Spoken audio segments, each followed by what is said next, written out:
Cal Newport, author of the new book Slow Productivity, discusses the alarming statistic that 88% of UK workers have experienced burnout in the past 2 years. He argues this indicates that knowledge work is fundamentally broken, with the introduction of digital tools like email, Zoom, and smartphones increasing not just the pace of work, but also the amount of time spent talking about work rather than doing substantive work. Newport defines knowledge work informally as the type of work where you get annoyed by how much time you spend on email and have mixed feelings about Zoom. Newport explains that the core problem with knowledge work is the inability to measure productivity in the same way as traditional industries like agriculture or manufacturing.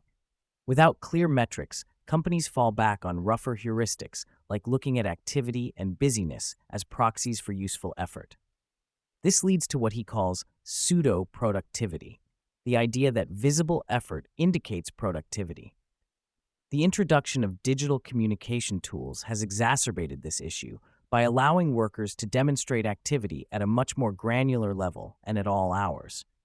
This culture of pseudo-productivity is leading to burnout because people are busier than ever but feel like they're producing much less meaningful work. Newport argues that what's burning people out is the absurdity of the busyness, not just the raw workload itself. People spend entire days in meetings and answering emails without making progress on important projects or strategies. The administrative overhead of having too many active projects builds up to the point where there's no time left for substantive work. Newport emphasizes the critical importance of solitude, which he defines as freedom from input from other minds.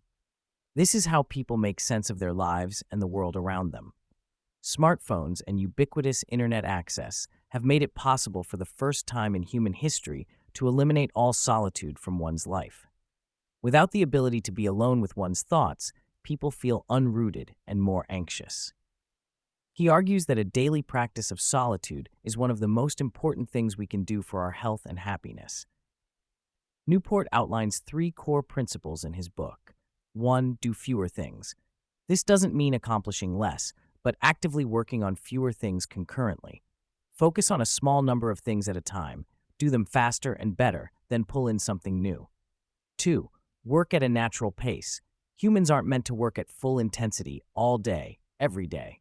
We need variation in intensity and should stretch out the timescale on which we measure productivity. 3. Obsess over quality. Coupling the first 2 principles with a focus on doing your best work and continually improving your craft is key to gaining autonomy and pushing back against busyness. Newport acknowledges that implementing these principles can be challenging, especially for those working in traditional office environments. However, he argues that knowledge workers have more autonomy than they realize. He suggests strategies like maintaining a public list of active projects and a queue of waiting projects, which allows for transparency and helps manage expectations. For those without the ability to make sweeping changes, Newport recommends small steps like designating 1 day a week for no meetings or taking an occasional afternoon off to see a movie. He emphasizes that these actions don't need to be announced. They can be implemented quietly within one's existing autonomy.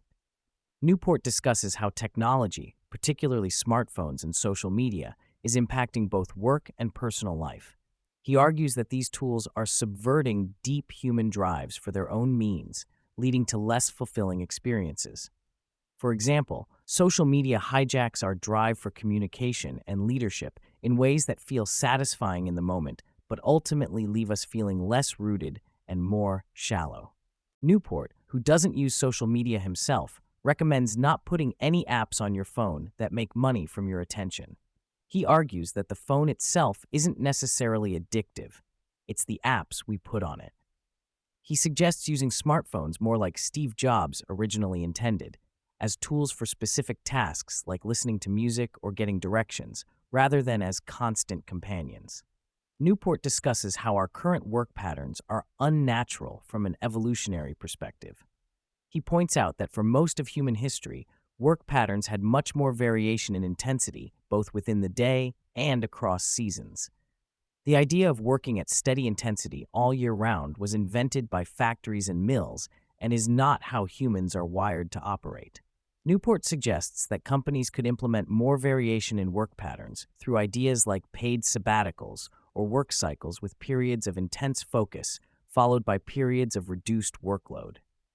For individuals, he recommends creating personal cycles of intensity, such as designating certain weeks of the year for winding down or certain days of the week for no meetings.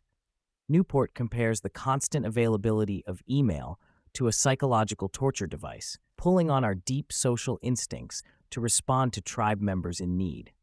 He emphasizes the importance of going upstream to reduce the number of requests coming in, rather than just trying to manage a constant influx of messages. While Newport uses the strong word obsess when it comes to quality, he acknowledges the potential pitfall of perfectionism. He argues that caring deeply about the quality of your work is crucial for earning the ability to have a slower notion of productivity. It's about finding the right balance between striving for excellence and meeting necessary constraints and deadlines. For those feeling overwhelmed and wanting to implement slow productivity principles, Newport recommends starting with workload management. Reducing the number of active projects by 30% and clearly delineating between active and waiting projects can provide immediate breathing room. This space then allows for the implementation of other slow productivity principles. Newport expresses concern about the impact of smartphones and social media on children and teenagers, particularly in terms of social development. He suggests that unrestricted internet access should be delayed until after puberty, around age 16, when individuals have a more stable sense of identity and are better equipped to handle the potential negative impacts of these technologies. Throughout the conversation, Newport emphasizes that slow productivity is not just about work. It's a revolutionary manifesto for a slower way of life that can lead to better health choices and overall well-being. By challenging prevailing cultural norms around work and productivity, he argues that we can create more meaningful, fulfilling, and sustainable ways of working and living in the 21st century.